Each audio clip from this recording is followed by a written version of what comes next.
welcome to the stage, Gareth. Thanks, Rachel.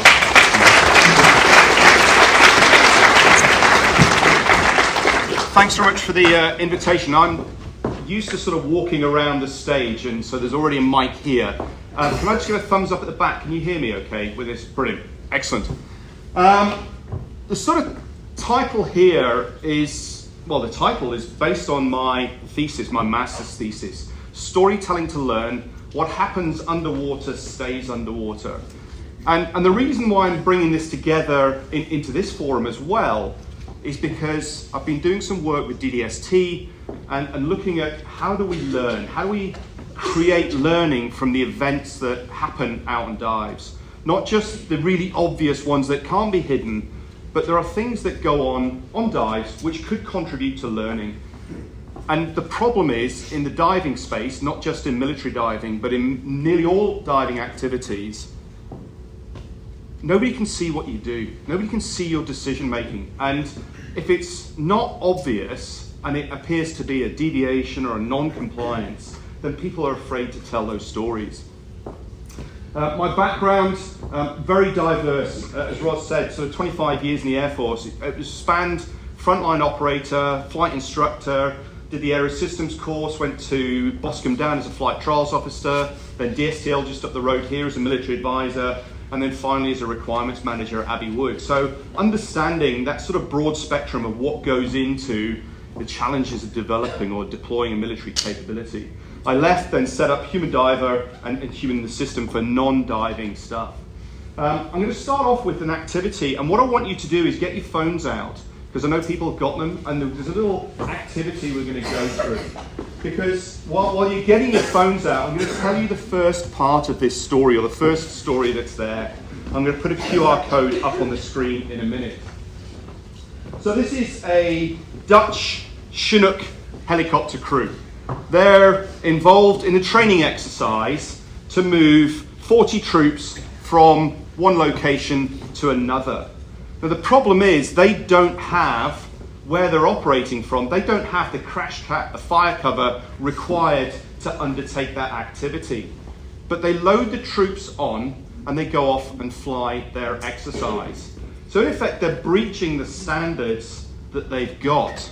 And the question that I'd ask you, if you follow this QR code, and the web page should be live with the questions in it. Yep.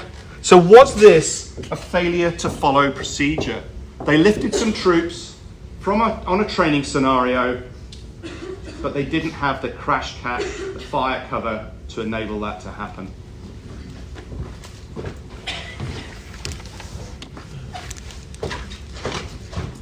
Thanks, guys.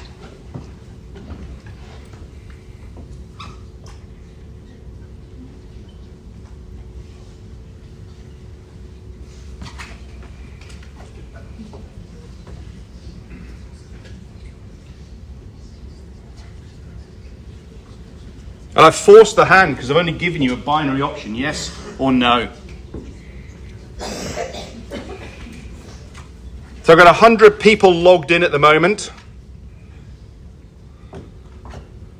And a fairly overwhelming, it was a failure to follow procedure. Next question then, which I'll come on to. Should there be some form of punishment involved in this? So if I go to the next question, that should be now live for you.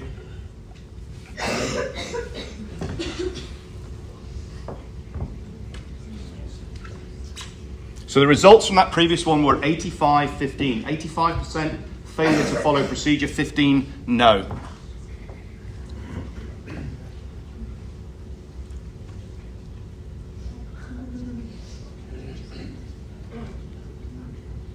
So the moment we're split about 2/3 no punishment, 1/3 some form of punishment. Next question, should the crew be allowed to fly tomorrow? And I'll make that question live.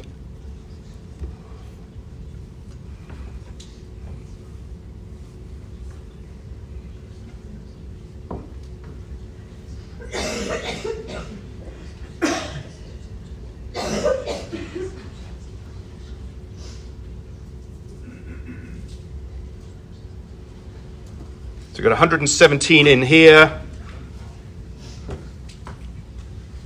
And the split is about 2/3 should be allowed to fly and 1/3 not. So here's the rest of the story. This is the second story.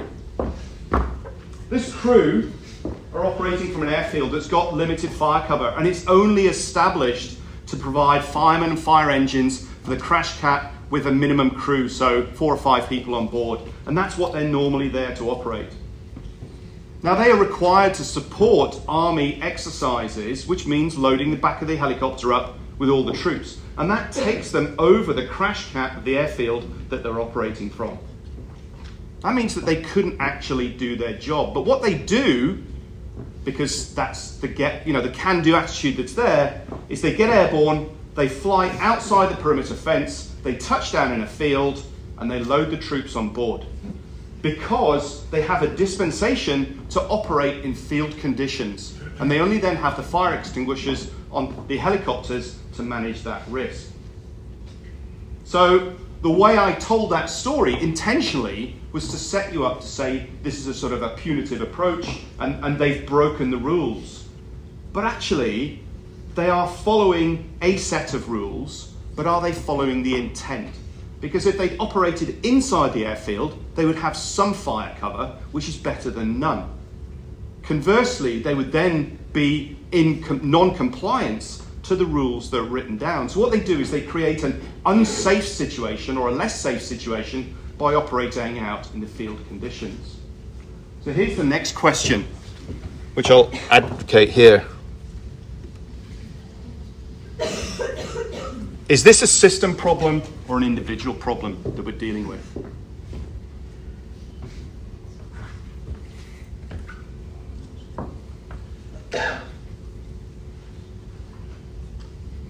Got 90 odd people.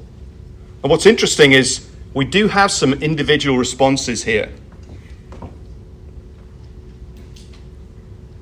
And I'm not going to call those people out, I'm not going to ask them to talk about it, but any situation where you've got some dissent like this, an outlier, we talk about red team thinking, you're looking for those outliers. How does it make sense for that person to get an idea about what's going on? So afterwards, at lunch or whatever, come and find me, because I'm really interested to find out what that background is.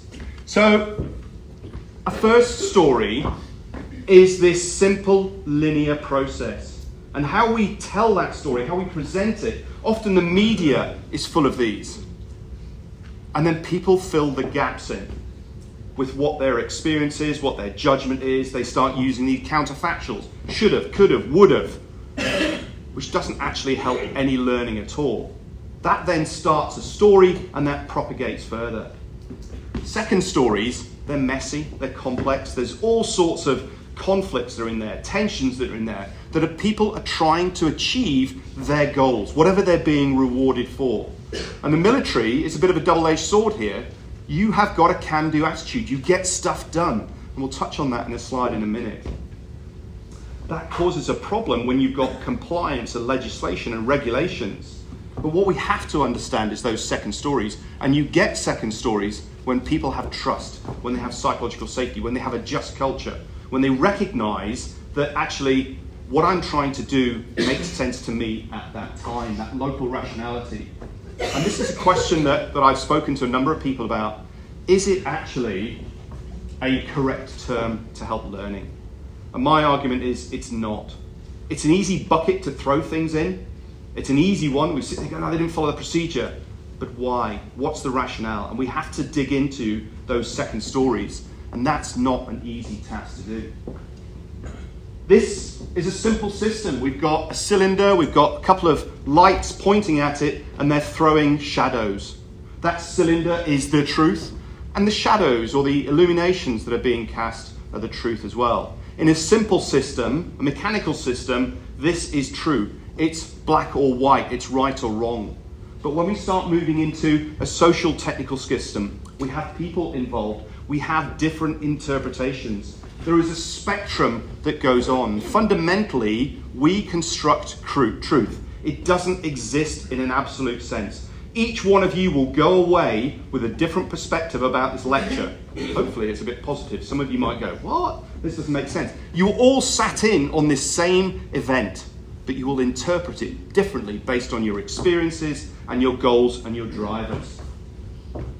So I was discussing earlier this bit that as training systems, the idea is to give people the knowledge, the skills. And when somebody finishes a training program, they graduated from it, they should be able to operate out in the real world. That's their sort of measure of success. And this is what we expect the novices to do. And then somebody goes out on a task, they've been on a squadron, been on a unit for a while, they've developed knowledge, they've developed how to interact with the real world and the challenges that they face. And then we expect experts to operate like this, because that's why they're an expert. They're used to dealing with uncertainty and dynamic situations. And we expect them to use the rules as guidelines, not necessarily as absolutes, because you can't write rules and processes for every situation you're in. And what we're trying to do is create the systems where people are able to be competent and deal with that dynamic or uncertain situation in the real world. Look familiar to people? Anybody involved in safety management systems? And you sit there and go, hey, that's cool, we're going to write all this down, we've got some risk matrices, we've got some processes, awesome. And then it meets the real world, and it's messy. And that's what expertise is about. And we develop expertise by sharing stories, by creating learning, dynamic learning from the people that are out there. But when things go wrong, we revert back to what's on here, because we want people to be held accountable for their actions. But we've got to understand the situation they're in. Now, one of the frameworks to explore this is something called the Cynefin framework from a guy called Dave Snowden, who, a really bright guy, very difficult to understand in lectures and just hard work. So he's produced this fairly simple framework which simplifies the ideas of the real world we're operating in. And there's sort of 4 dimensions to this. The first bit, and importantly, the right-hand side is ordered. We've got structure to what's going on. So we have an idea that things are very simple and we have best practice. There is one solution to solving this problem. And what we do is we put lots of tight constraints around it and say, this is the only thing of doing. And you could think about manufacturing, bulk manufacturing as a way of doing this. And what we do here is we make sense of what's going on, and we put it in a box, and then we react accordingly or respond accordingly. When we're in a complicated space, what we're talking about here is there's lots of things that we could take apart. We've got a manual, and we could rebuild it. A jet engine is complicated. Your rebreathers are complicated as a technology, because you can break a component breaks, you fix it, and you put it back together again, and it works fine. In a social technical system, we have good practice. There are multiple ways of solving this problem, and that's what experience is. There is no black and white. That's ordered. Then we get into the unordered space, complex spaces. And the point here is, as soon as you touch it, it changes. Any system that involves people is complex, because you will all behave differently. You're exposed to a situation, you solve a problem, you do a task, you now learn, and you won't behave exactly the same way the next time round. And the problem is, here, we can only really make sense after the event. But hindsight bias makes us think that we can just make that rationality, we can make sense of it straight away. And these enabling constraints are the boxes that we give people to operate in. How do we fail safely? And then we end up with a chaotic situation where it's all going horribly wrong, and we've got to work out. We go into potentially the rules, or we try and understand with experience.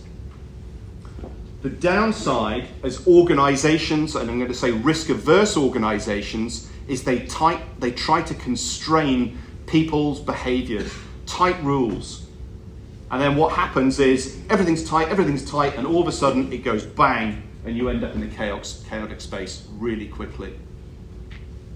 In the work that you do, organizations often want you to be in this area here, because that's easy, it's measurable. We can give you the rules and the regulations, just follow those. But in the real world, we have to problem solve in real time. And that requires investment and training. Now, in the sort of safety science space, we've got a new view and an old view, and what we talk about is then becomes, well, new view is like 20 years old, so it's not really new, but it's just a different way of looking at safety and complexity in events and success. So retitle those as the traditional view of safety and the progressive view. So we've got here those dumb humans. If they just weren't so stupid, then everything would be okay. And actually, human error is the cause. And you go back to aviation, 70s, 80s, pilot error, last to touch it. Fortunately, we're getting fewer of these titles. They still exist. Human error was the cause of this accident. No, it's not. Because actually, human error is a symptom of a weakness in the system. If you require perfect human performance to operate successfully, and they're your last line of defense, you've got a pretty fragile system. You can't rely on perfect human performance. Next bit. Let's look for the broken bits, the broken people, the failures that are there. And then what we do is we fix those by focusing. We focus on those failures and we fix them. Whereas actually what we need to be able to do is I'll come on to the next bit here. If we then look at why people didn't follow procedure, why their assessment of what's going on, they didn't pay attention, they lost situational awareness. Those are counterfactuals, they don't help us. What we're trying to do, what are the conditions that lead us to make sense of the situation? Because we can change conditions, we can't change the way our brains work. And that's why I work in multiple domains, diving, software, media, construction, because fundamentally, we're all wired the same way. And that's why you can take this research from one space and apply it to another. So if that's the things that, the reasons why things go wrong, let's look at why they go right and the different perspectives here. So what we do is we design a system, we have some really bright people, some engineers, some designers, scientists, and they design a safe system for you. And then there's the humans get in the way and they break it. But actually, complex systems are not safe. We as humans create safety. Just think about driving on the road and the dynamics of what's going on. And that rubbish junction you've got in Fareham that goes down to Lyon-Solent and straight across here. Twice I ended up going around that last night because it didn't make sense from the sat-nav to what was in front of me. Unreliable, erratic humans. They're the reasons why things go wrong. But actually, in the real world, we have a constant trade-off between money, between resource, and between safety. What's an acceptable level of risk? Those trade-offs are there all the time. All we need to do, tighten the procedures, and everybody would be right, everybody would be safe, and it goes how we want to be. But actually, you create safety with your experience. And we'll touch on that in a model again. Is one of the challenges is you start to erode experience, you create unsafer systems. But because safety is measured by its absence, not its presence, then we don't know that we've got unsafe systems. We have to have something go wrong before, oh, it's unsafe. But actually, how much margin are we eroding as we go along? I sort of present a little bit on this last year, and I'm going to race through it quite quickly, is this idea that we create safety by putting processes, procedures, rules, risk assessments in place, giving people PPE, equipment, whatever. And that's the idea. As long as we produce that, then everything would be safe. But we know that that's not the case. If I ask for a show of hands of how complete do you think your safety management system, your PPE, your equipment, what it would be, when I've done this at audiences, between 50 and 80%, this line is complete, which means that people are filling those gaps. They're already starting below the optimal level, and this idea of this blue line is work is done. People get stuff done. They solve the problem. What they're doing is they're managing that drift. If accidents happen because people didn't follow rules, there'd be way more accidents than you actually have. And it's quite amazing how few accidents we do have because of our human adaptations that are going on. Sometimes we get innovations. People go above and beyond. Great ideas. But if you force compliance on people and you don't create the environment where people go, hey, I've got a good idea here, then we don't find out. And the idea isn't to try and close the gap between work as done to work as imagined. It's as in force everybody to comply. It's about understanding what work's like. And then we have accumulations, background risks, lack of investment, infrastructure, recruiting issues, all sorts of stuff. That introduces a risk. And people, what they're trying to do is manage that, and they're developing a capacity to fail safely. What happens if John isn't in work today? How do I still get that job done? What if that bit of kit isn't working how it's supposed to? How do we manage that risk? We do that all the time. But when those lines cross, we have an accident. Oh, it was John. I knew it would be John. He's always the person that causes problems. Well, that's not a safety issue, that's an HR issue that needs to be resolved. But you could stop time 5 seconds before that accident, and all of this learning in terms of background risk and all of this bit about how people are adapting and working around their work would be visible. But that requires opportunities to do that, for the organisation to find time for the learning, and that's not easy. There is always this trade-off, not just, I sort of touched on earlier, not just at the organisational level, but the individual level, where we've got the accident line, we've got how much work we can deal with, and how much time or money we've got. And all the time, this dot is bouncing around based on pressures, based on money. And then the safety teams, the safety professionals going, no, you need to back off, you need to back off. So actually, your biggest bang for buck is where your toes are on this line, but you don't know where it is. And that's the problem in a dynamic space. If you push all the way this way, it costs you time and money, and you don't necessarily get your outputs that you want. And that is the tension that exists in all life, in all business, in all work. Now, one of the ways I try and bring this to life in practical exercises is a Jenga tower. And each one of these levels could be a different part of the system. And what we do is we basically take those bricks out. And there's competitions, there's a task, there's goals that need to be achieved. And this is the assumption that everything is okay. But actually, this is the real world. We have holes in those towers. And when the organizational leaders look top down and they see a solid level, that orange level is complete, and they look down, they go, hey, everything's cool. So do you want to come and find out what's going on? And to a certain extent, that's what audits are about. That's what the checks are about. The problem with that is people know when those audits are happening, so they prepare. So if the audit's coming from this direction, they'll put all the bricks that can hide this bit, but then they hide all the other pieces because there isn't necessarily a learning culture that's in place. We've got to find out what the messy world of work really looks like.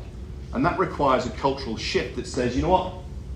It is difficult, it is dangerous about what we do, and there's a framework to talk about 4 Ds. What's dumb, difficult, dangerous, and different. We find out where those gaps are. This is one of my trainers, Andreas, playing a game, and another trainer, Pepe, is filming this. And the quote from Pepe when we're watching this, I mean, Andreas is pulling the last brick out. It's obviously his fault. Look at what you're leaving for me.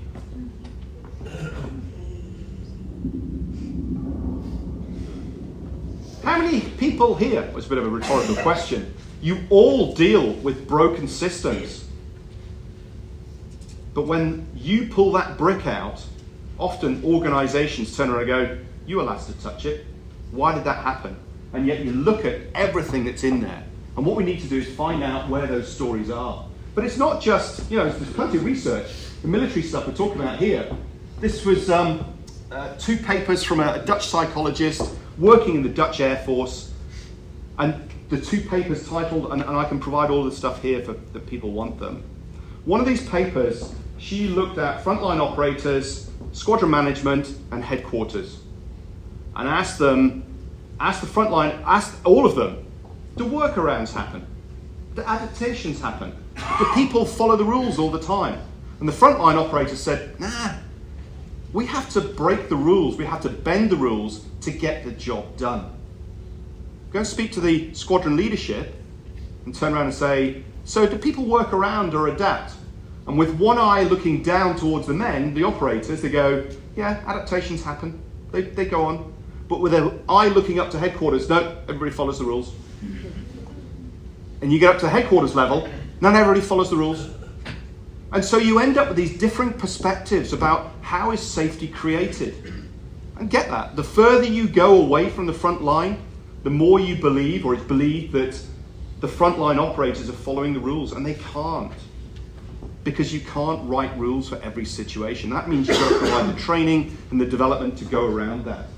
This quote here, every interviewee said that the rules actively hamper task execution. According to operators, in some cases, it would simply be easier and more convenient to not follow the rules.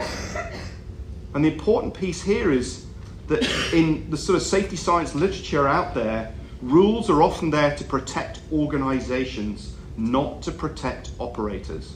And that's fine, but people need to recognize that. And we'll come on to that in another slide in a minute. Healthcare. This was published this week about workarounds in the healthcare space. This picture here is from a lady called Redonda Vort, who was charged 3 years ago with manslaughter after administering a drug that caused paralysis and then death in an MRI scanner. She told the hospital what was going on, and then a year later a Freedom of Information request came in, and she was then suspended, and basically it went through a huge court case. And there was a massive outcry in the healthcare space because they turned around and said, if she gets charged and prosecuted for manslaughter, storytelling stops. Nobody will tell you what is really going on at that stage. And that's where the risk exists within organizations, and we'll come on to that again in a minute. Eventually, the judge went, no, you are a subject of a systemic problem. And there were multiple overrides, resource issues. She was doing 3 jobs at that time when she administered that. And she recognized the following day, patient had died by that stage. People are dealing with broken systems all the time, and we fill those gaps. Danish Maritime Accident Investigation Board, a report of a freighter that ran aground in the Baltic because the master was asleep at 3 o'clock in the morning. First story, there we go. You sit there going, really? Second story, not enough crew. He's there on the bridge on his own doing 3 o'clock in the morning shift. He's got a watch keep alarm that basically is supposed to keep him awake. Now he's the master, he's got the key to isolate that. And the reason why he isolates it is because it's 1.5 meters away from his chair. So he has to get down every 8 to 12 minutes, press the button and get back up. Okay, fine. Then he needs to go to the toilet. The problem is the toilet on the bridge is blocked and he goes down to his bunk. Circadian rhythm's really low, sits down in his bunk, falls asleep, and then a couple of hours later, the freighter grounds as it runs past its waypoint, because it's not on autopilot, going to that point, and then runs aground on an island. The Danish board looked at all of this context, and the organization's response will stop people drinking alcohol on the boat. That was, which they were allowed to do, that was the cause of the accident. The cause of the accident is because they didn't have enough people to cover the shifts that were needed. His co-watch was the chef that was supposed to be getting breakfast ready for the guys, and he was in bed sleeping. On paper, 6 crew needed to operate the vessel. That's what they were established for, but didn't take into account how they operated that vessel to get point across. Think about, where do accident or incident reports, investigations look at? Where do people, frontline operators, think they operate? Down here. You were asked to touch it, it's your fault. We need to sit further up and understand those factors that were going in there. This was published online 2 weeks ago. Is an example of how not to write a learning report following the loss of a predator in the States. So many counterfactuals. They failed to, didn't do this, it was all stuff that didn't happen. Turn it around. How does it make sense for that? And you will go, if you go looking for human error, you go looking for non-compliance, you're looking for failure to follow procedure, you'll find it. But that doesn't help us learn. We have to dig deeper from that. And the categorizations are put in here is because organizations want incidents to be thrown in buckets, and we can say it's one of those, one of those, one of those, and we can track trends. Trends don't exist in a complex space. Not for the reasons we think they do anyway. But they help investigations, they help organizations, but they also force people into putting that in a certain bucket, and they don't tell the story behind. So how do we change that? We get this nice guy here. Oh, one more thing before I forget. Listen, there's one more thing. Pork. Like something else? What's the matter with me? One other thing, the angle of the bullet. Oh, it's fine. Actually, There is one thing. And those who've seen Columbo, this is this classic bit. You go, now the story is going to come out. And we want to create an environment where you can tell those stories, share those stories. And that's what the thesis is about. And if people are interested, you can download it. But this was the core piece, that we've got two events or two things that revolve around the central process. We've got some organizational, cultural factors, and we've got the event itself. And what do people understand by that in the context itself? This was done in the sports diving space, but I'd love to do it in other areas as well. And these were the key 8 areas that came out. So from a cultural, organizational piece, the fear of speaking up, fear of challenging, fearing of being litigated. There were a number of factors that were driven down by the organizations. We don't talk about mistakes. We don't talk about unsafe situations. We don't talk about DCS. The trust. Can I trust people? If an organization, you share a story with a training agency, what are they going to do with that? Do they share it with other people? And then this tension that exists. Are we trying to learn, but then we're afraid that somebody is going to use that against us? And then actually at the individual level, do people know what an event is that we can learn from? Do they know about the context? If people, and these are linked together, because if you haven't been taught about factors that contribute to an event, then how would you know to write that in an incident report? How to tell that story and how to create products that help create that change. Here's a really messy diagram from anybody who's involved in the human factor space, Steve Shorrock. This builds from a blog that he wrote, and he starts off with, we want this reporting behavior. What links with this? Motivations, capabilities, and then all of the bits that go on. I often get asked, why can't you put an incident reporting system into the sports diving space? The British Aqua Club have got a reporting system that's there. If you look at this, 3 out of the probably 15 blobs that are there are technology related. It's not a technology issue. You've got NLIMS or the reporting systems you put stuff in there, now what? Do people contribute? Why don't they contribute? What's the learning that comes back out the other side? The reporting system or the learning system is a social system that needs to be dealt with. This is a quote from Dave Snowden. Talk about, I know more than I can say, and I can say more than I can write. And the reason why I put these 2 images here is because I'm putting together a podcast both for the diving space and the non-diving space where people tell stories. I normally speak at around about 120 words a minute.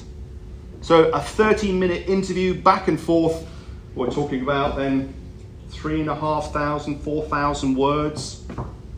Nobody's going to read 6 pages of an A4 document, which is what you'd normally get 500 words on a page. But you might listen to a story, and stories evolve. Dave Snowden will talk about here in the Kinevin space, this idea of something called sense maker. We collect narratives from people.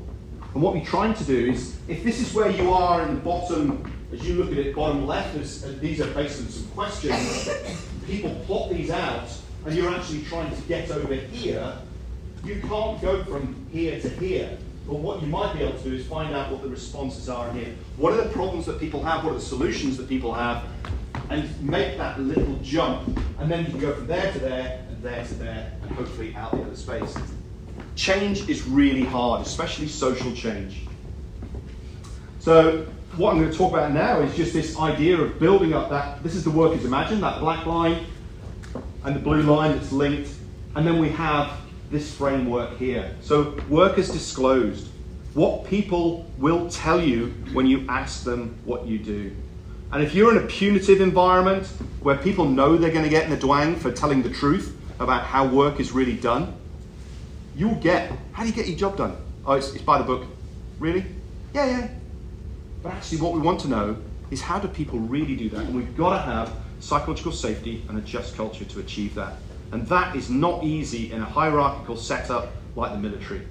where you get promoted for good results, not talking about things that went wrong. And so there's this huge barrier to creating this environment. But at an organizational level, the gap between what's written down, what people will tell you, and what they really do, that's a huge risk. That's an unknown risk. And when the proverbial hits the fan, the regulator sits there and goes, this is what you said you're going to do.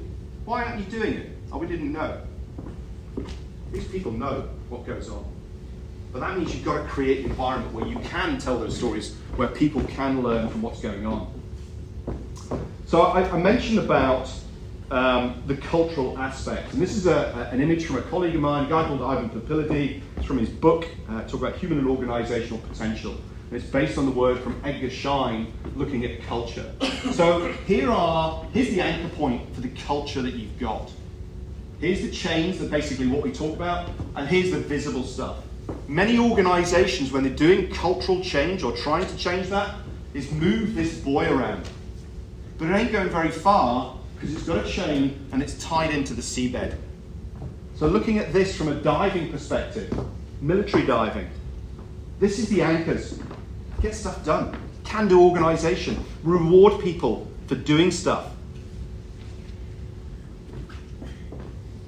What's the change? What's the sort of what we talk about? We want to do a good job. We want to get that stuff done. We recognize that stuff is difficult, but we're going to manage it. Risk is our business. It always makes me laugh. How can you be safe in killing people? Then the visible messages that are out there. Safety is our priority. You go into organizations, go, safety your number one priority. Yes. And I call BS. It's not. It's about making money. You have to be able to do it with minimal risk, as low as reasonably practicable. Stop the job if you need to. The research shows that people will only stop the job when they've run out of resources. They're trying to get something done. In hindsight, it's really easy to turn around and go, should have stopped then, because that's when it was going wrong. What, like I could spot it at that time? If I could spot it going wrong and I knew it was going to end up as a disaster, I would have stopped it. But I don't know at that time because my crystal ball doesn't work like that. So thinking about what's the messaging that goes on. If we're not addressing this, this can only go so far. So thinking about the way that we bring this stuff to life in terms of individual learning and organizational learning. Learning is social. Just think about kids. They learn what's right, wrong. They get rewarded or punished accordingly. We watch and emulate other people, our heroes, those people in leadership positions who may not be our heroes, but they write our reports. Thinking about a conversation and the trust that's involved as a consequence. Hands up here who's been part of an investigation. Was it a nice experience? No. I sat there on an oil rig being investigated by the safety manager, the installation manager, and you sit there going, this is not a nice place. I know what I did made sense at that time. I'm a white guy. Most of the workers were Indian subcontinent workers. I'm scared at this time. What are they like when something like that happens? It is not a good place to be. It's qualitative, not quantitative. We want to get those stories, but organizations want numbers. And organizations tell a synthesized summary of what's going on. They get all of the stuff together and then tell a story. And a story that they want to tell that often protects the organization, not creates real learning opportunities. Change. Recommendations and actions. You sit there going, it's there, but does something happen? People don't like change because we like the status quo. We don't see the benefit of this, and often if the recommendations and actions are protecting the organization, not making it easier to do the right thing, then there's going to be some reticence. We have to have context to create the learning that's out there. How does it make sense for people to do what they did? As opposed to non-compliance. They didn't follow the rules. They didn't follow the procedure. We have to understand that rationality. How does it make sense? Because people are trying to do the best they can. None of you lot come to work to do a bad job. You're trying to do the best you can. despite what's served up to you. And if you are trying to do a bad job, HR need to sort that out. Organizations don't learn, people do. The problem with the military is people change out really quickly. And also, you're in a situation where you get rewarded for creating change, especially the officers, been there, done that. You've got to put something in place and you get to write a report, cool, you did X. And the rest of the team go, oh, we did that the last time and it failed. Yeah, it will work this time. And there's a titter of laughter, so yes. So think about IT systems. We'll stick it into a database. Cool. Now what do you do with it? Do people know it's there? Do people have a habit going looking for that? People remember stories, not numbers and data that's there. What we're trying to create is a resilient system, not a safe system, especially in the work that you deal with. You're never going to get the risk to zero. You're never going to get incidents to zero. You're never going to get accidents to zero, just because the variability and the unluckiness that exists in the real world. That's what the ALARP concept's about. It doesn't mean possible, it's practicable. And for resilience, we need creative people who share stories and get stuff across. Now, there's a number of ways of sharing those experiences, those stories. There's debrief guides, learning teams, which I'll come on to in a minute, a learning review. And actually, when you get to that end, that's probably where a lot of the learning stops, because it becomes organizational protection, especially when the legal system gets involved. How do you transport that learning down? Now, one of the practical tools is this thing called a learning teams, where we actually create, through facilitation, storytelling. And what we're trying to understand is, what does normal work look like? Not what's it supposed to be. Find out what it looks like. And there is a structure, and you can download this, and I'll send the PDFs out. But there are a number of phases to this. So first off, stand the team up. What are we going to look at? What's going to be the event? Or, that could be successful or an unsuccessful outcome. Then this is one of the hardest bits. Stop solutionizing.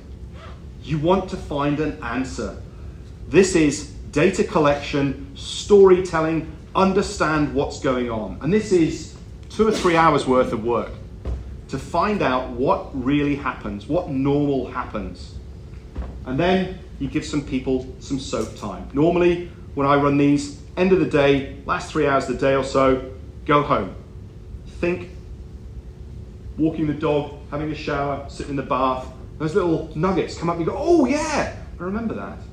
Same thing actually, you can apply this in meetings. Just think when you leave a meeting, you go, I wish I'd said that. Because then what we do in the next session is we start in learning mode. We recap what we talked about the day before. What are the nuggets that came up overnight that we can then start moving into understanding the problem? Then we'll look at what should have prevented this from occurring and why didn't it? Actually, was there a barrier in place to prevent this from occurring? If there was a process or a procedure, what stops it from being effective or being employed? So understand what those are and then look at what can you put in place. We haven't done the solution space until we've understood the problem space. Then look at what it is we're going to put in place, change, track those. Any recommendation you make in any report like this is a hypothesis for change. It's not a definite, it will solve the problem. You put that in, we'll see whether or not it works. Oh, it didn't. We learned something. Oh, it didn't work. We learned it didn't work. Right, why? And we shouldn't get hung up on making those absolutely fit, because you could end up causing more problems.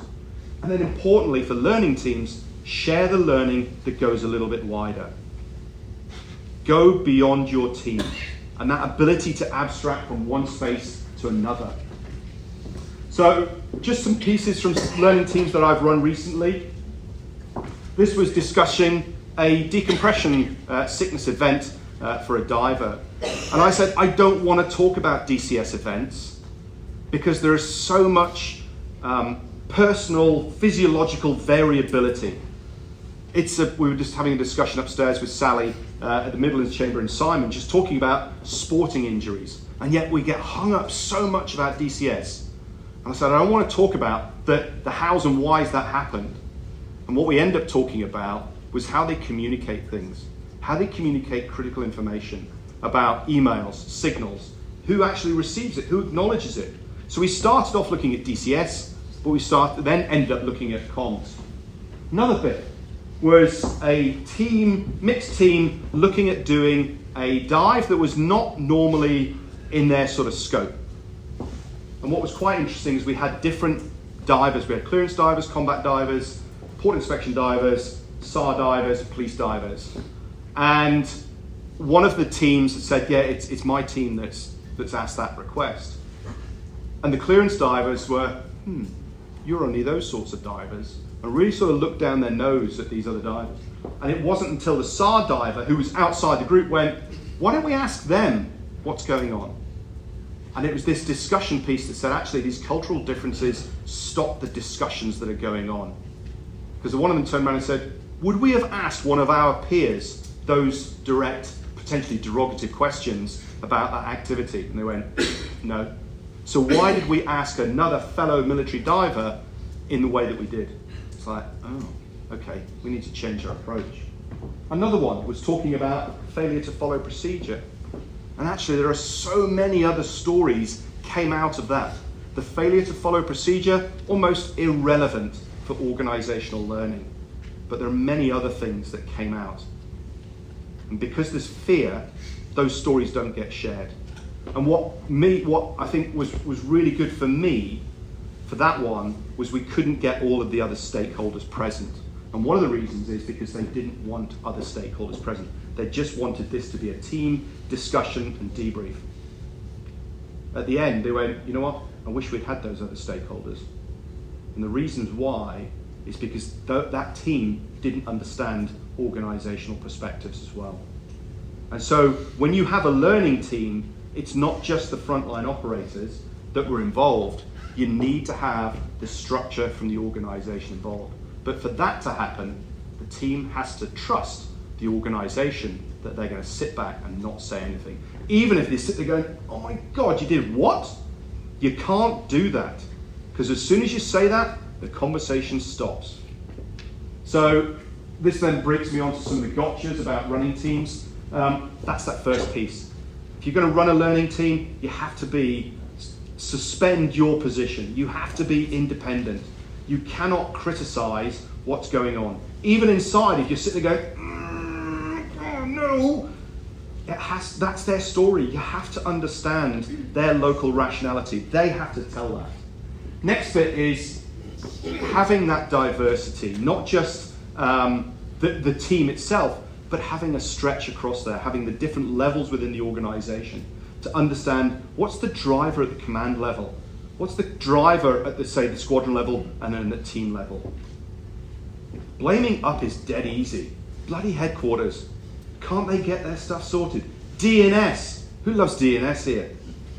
I know what a rubbish job it is, and it's really hard to be there. But you sit there and go, they're far away, we can blame them because they're over there. They don't understand our job. How often do you give them the opportunity? When they ask you a question, can you give us some input? Oh, we don't have time. Just you do it. And then they deliver it and you go, that isn't what we wanted. But the problem is the system doesn't give the time for those conversations to happen. I talked about that. Don't sacrifice the soak time. That's why trying to do it at the end of one day and the start of the next day gives you a natural soak time overnight. Get people to think about it.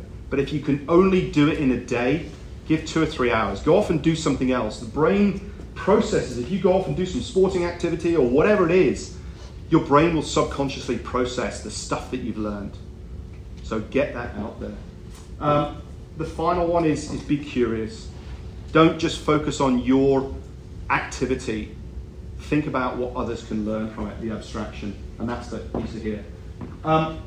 Apply systems thinking and human factors. And I put here, note, true resource management is not human factors.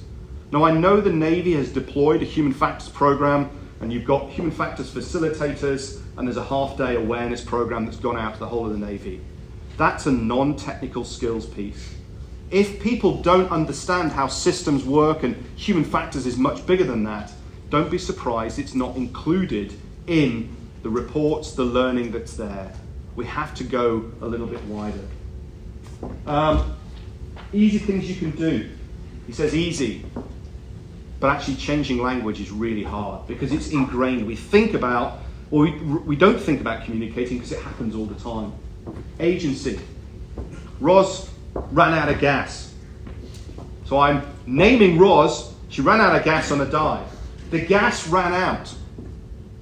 If I focus on Roz in that sentence, immediately on her.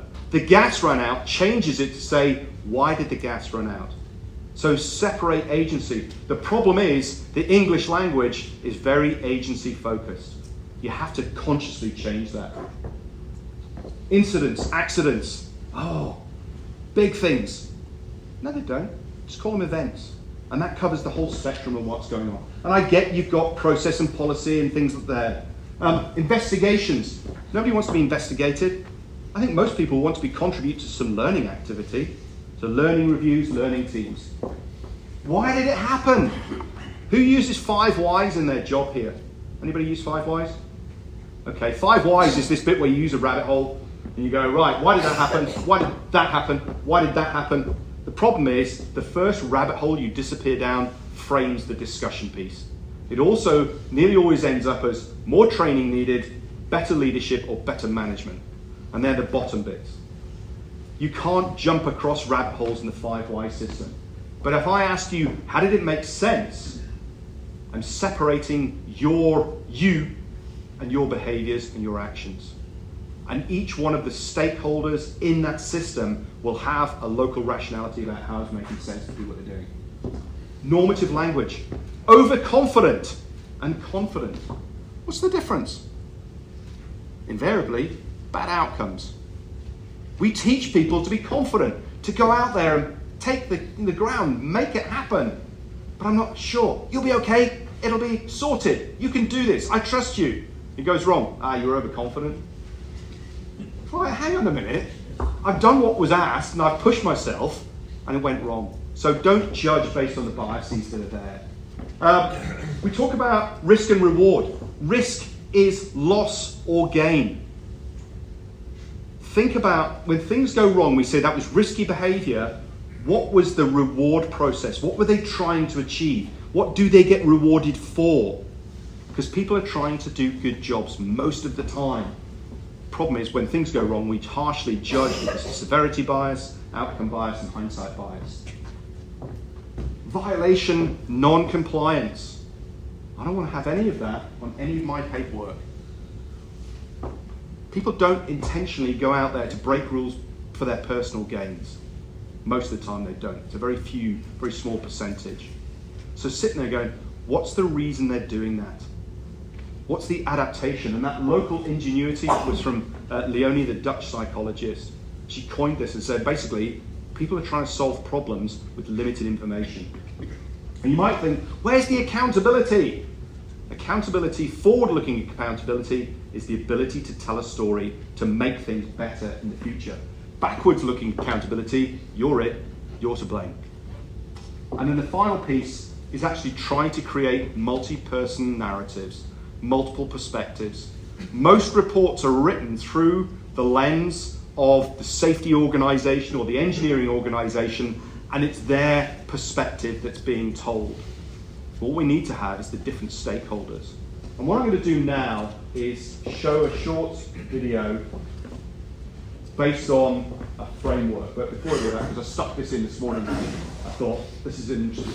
Dutch railway organisation, they manage NS Railways. One of my co-students at Lund, his thesis was looking at what happened pre-2017, post-2017. And 2017 was chosen because they had a new head of safety who had come from Lund and was looking at human factors and system safety, and they changed how they looked at adverse events. Starting in 2017, they would get prior to that, they get loads of reports each week, and it's like this bit of which ones do we focus on? We don't know which is important. So they would basically have a weekly meeting and they'd pick 2 or 3 events to look at. And that would be very much a subjective, what's the value of learning that comes out of this? And what they then started to do was basically animate situations, create little presentations. And the PowerPoints weren't just click, click, click. It was builds. It was showing how a situation developed as they went along. They were moving from the individual last to touch it to how does it make sense for people to do what they did. And this is what I was going to say is, what does this look like in practice and what does a learning product look like? This is the terms of reference for an investigation or a learning review that this organization did. And they are a mining company based in Australia. So conditions, that's the first line. Identify the conditions that led to this event or surrounding this event. It's all about the conditions. And what I'm going to do now, this is a 4-minute video that basically is their learning product that explained this. And Josh, who I know relatively well, is going to talk about this event in the podcast that I'm running, about how does it make sense for people to do what they did.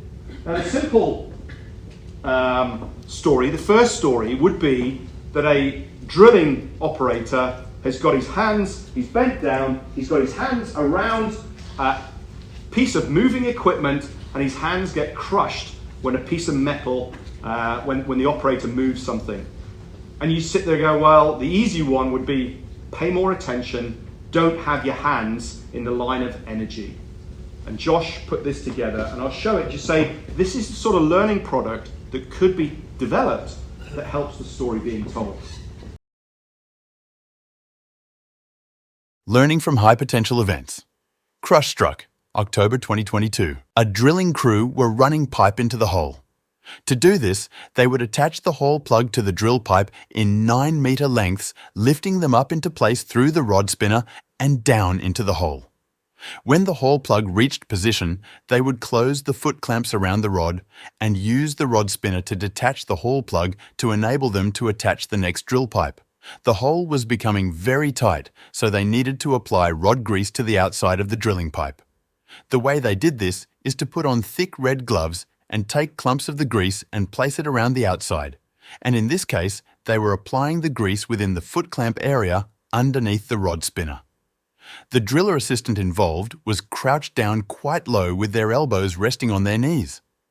The other driller's assistant would attach the hole plug to the drill pipe, then they would run it down into the hole, and the other driller's assistant would be crouched down with their hands in the foot clamp area, applying the thick rod grease to the outside of the pipe. They had completed this task successfully 18 times. As the next pipe was being lowered, the driller looked up to monitor the winch rope. During this time, the driller's assistant has actually shifted their weight and rocked slightly backwards. The driller could see this in the corner of his eye, and it gave the driller the impression that the driller's assistant had moved out of the way, but he did not turn to check. The driller activated the foot clamps, crushing the driller's assistant's hands between the pipe and the foot clamps, breaking several bones in both of the driller's assistant's hands. The driller assistant let out a scream, which alerted the driller that something had gone wrong, and he released the foot clamps. What we learnt. There was an exposure to live work where the driller's assistant had to interact with a moving pipe. This was an accepted industry practice that rod grease be applied by hand above the rod spinner. The guarding was inadequate to provide protection for the drilling crew. The guard was a small removable kick plate that was only used when using the rod spinner. This guard was not available on this rig and had been lost when the rig mobilized to site. The main foot clamp guard was being used but could only be put into place when the rod spinner was removed. The hole plug was brand new and did not have any knurling, that is a rough patterned surface that enabled easier handling. If grease were to get on the hole plug, it would be extremely difficult to use. There had been issues with the rod spinner all shift. The crew agreed that to prevent further issues with the rod spinner, that they needed to minimize the amount of grease that could get into the rod spinner. This is why it made sense for them at the time to do the task of greasing the rods below the rod spinner. The driller's assistant had only been working on site for approximately 2 weeks and was unsure if they could raise issues with the other drill crew members. The driller's assistant was confident that the foot clamps could only be activated by the driller, and as he would move back after greasing each rod, the area of the foot clamps posed no risk. The documentation and training in how this task was to be performed was not clear and did not reflect how the work was being performed in operations. Also, clients had insisted on combining several procedures into one document, making it difficult to use and to train personnel in the correct techniques, critical steps, and critical control requirements. The step for the use of the guard and greasing the rods was step 37 of page 19 of the procedure, which would be difficult to learn and understand. Things you need to know. This event led to a complete redesign of our drilling equipment, particularly improved guarding and, where possible, automatic rod handlers and hands-off steel. Guarding must be in place at all times when conducting drilling operations to control our critical risks of crush struck, entanglement, and uncontrolled release of stored energy. If you have any questions, concerns, or are just unsure, although you may be new to site, please know that you can speak with the drilling crew, the 2IC or the on-site supervisor at all times. So that was a 4-minute video that explains a whole bunch of rationale as to how it made sense for that guy's hands to get crushed. And the organisation went out there being curious, rather than just turn around and say, pay more attention, be better, follow the rules, don't get hurt, stay safe. Wait a minute, I've got tensions and goals that I need to achieve. Now we talk about building resilience, the last sort of slide here. Resilient organisations have got 4 things. We talk about predicting, monitoring, adapting, and learning. And things that could be put in place. Constructive dissent, you want to encourage people to speak up, to be that devil's advocate. And when they give you the bad news, listen to them and congratulate them. Look at the conditions and the situation, not errors and outcomes. And ACT is applied critical thinking, red team thinking I'm talking about here. Give critical feedback to the system, to the supervisors, to the organisation.